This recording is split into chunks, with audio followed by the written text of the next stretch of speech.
আসসালামু আলাইকুম। 2025 সালের যে সকল সুপ্রিয় শিক্ষার্থীবৃন্দ আছো, তোমরা কেমন আছো? নিশ্চয় আশা করি তোমরা ভালো আছো। আমি তোমাদের মাঝে আজ আমার আলোচনার বিষয় নিয়ে এসেছি সপ্তম শ্রেণীর গণিত অনুশীলনী 2.2 এর 5 নম্বর গণিত সমাধান করাবো। কত নম্বর? 5 নম্বর। খেয়াল করো, সপ্তম শ্রেণীর গণিত অনুশীলনী 2.2 এর কত নম্বর অঙ্ক কথা বললাম? 5 নম্বর অঙ্ক। 5 নম্বর অঙ্কে কি বলছে খেয়াল করো। প্রতিটি চকলেট, যে একটি চকলেট 8 টাকা হিসেবে ক্রয় করে। একটা চকলেট কত টাকায় কিনছে? 8 টাকায় কিনছে এবং কেনার পরে 8.50 টাকা হিসেবে বিক্রয় করে। তাহলে আবার একটি চকলেট বিক্রয় করছে কত টাকায়? 8.50 টাকায়, মানে 50 পয়সা তার কি হচ্ছে? লাভ হচ্ছে। করে 25 টাকা লাভ হলো। মোট কয়টি চকলেট ক্রয় করা হয়েছিল? এখানে ক্রয় মূল্য দেওয়া আছে এবং বিক্রয় মূল্য দেওয়া আছে এবং তার মোট লাভ হয়েছিল কত টাকা? 25 টাকা, সেটি দেওয়া আছে। কিন্তু সে যে মোট কয়টি চকলেট ক্রয় করেছিল সেটি দেওয়া নেই। এই জন্য যে মোট কয়টি চকলেট ক্রয় করা হয়েছিল সেটি বের করতে হবে। তাহলে খেয়াল করো, এখানে দেওয়া আছে লিখবা।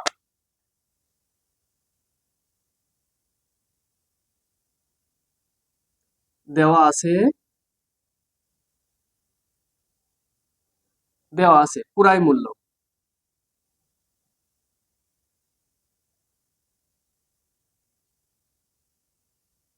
ক্রয় মূল্য কত? 8 টাকা। এরপরে খেয়াল করো, বিক্রয় মূল্য দেওয়া রয়েছে।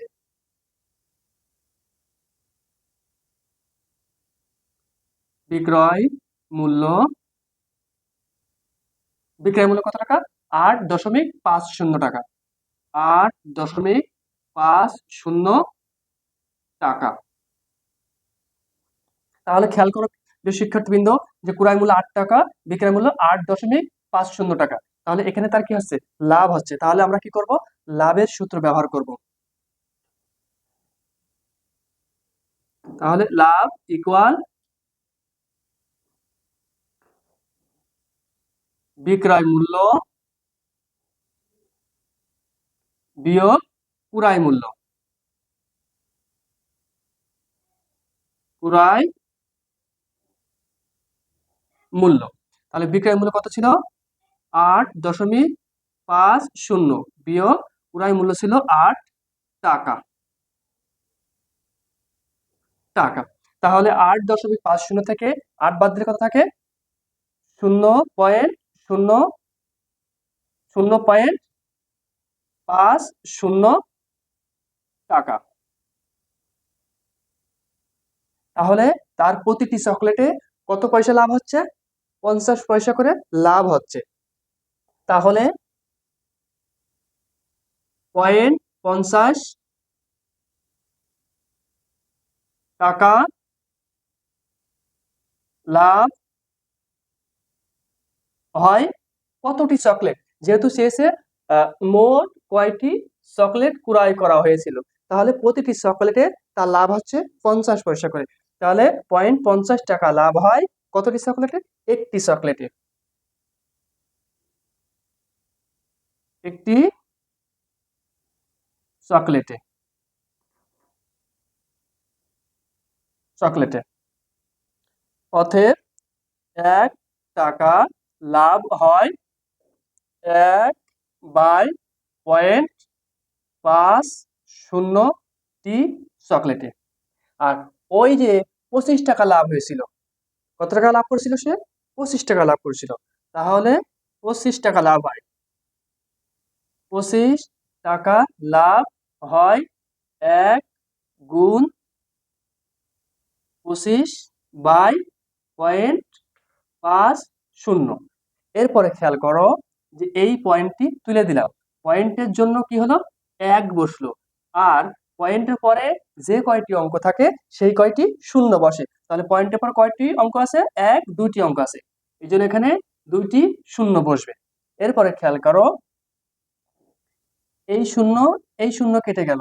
5 একে 5, 5 দুগুণে 10। তাহলে 25 দুগুণে কত হয়? 50। 50 টি চকলেট। তাহলে সে কতটি চকলেট ক্রয় করেছিল? 50টি চকলেট ক্রয় করেছিল। তাহলে খেয়াল করো প্রিয় শিক্ষার্থীবৃন্দ, যে এখানে কিন্তু দেওয়া আছে যে সে 8 টাকা একটি চকলেট কিনছে। কত টাকায়? 8 টাকায় কিনছে একটি চকলেট। আবার সেই একটি চকলেট বিক্রয় করছে 8.50 টাকা, মানে তার প্রতিটি চকলেটে 50 পয়সা করে লাভ হচ্ছে। তাহলে দেওয়া আছে কি? ক্রয় মূল্য 8 টাকা, বিক্রয় মূল্য 8.50 টাকা। তাহলে এখানে তার কি হচ্ছে? লাভ হচ্ছে। তাহলে লাভের সূত্র কি? যে বিক্রয় মূল্য বিয়োগ ক্রয় মূল্য। তাহলে বিক্রয় মূল্য 8.50 বিয়োগ ক্রয় মূল্য কত ছিল? 8 টাকা।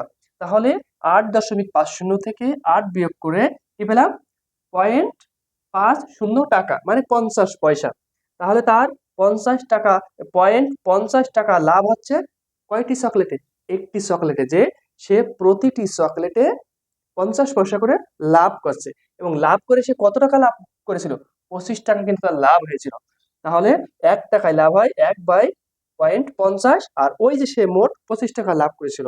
তাহলে 25 টাকা লাভ হয় 1 গুণ 25 বাই এই 0.50।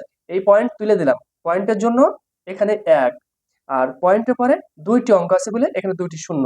এই 50 দ্বারা এই 100কে কাটাকাটি করলাম, কারণ 50 100-এর ভিতরে 2 বার যায়। এরপরে খেয়াল করো, এই 25-এর সাথে 2 গুণ করলাম, তাহলে 25 দুগুণ কত হয়? 50। তাহলে সে কতটি চকলেট ক্রয় করেছিল? 50টি চকলেট ক্রয় করেছিল।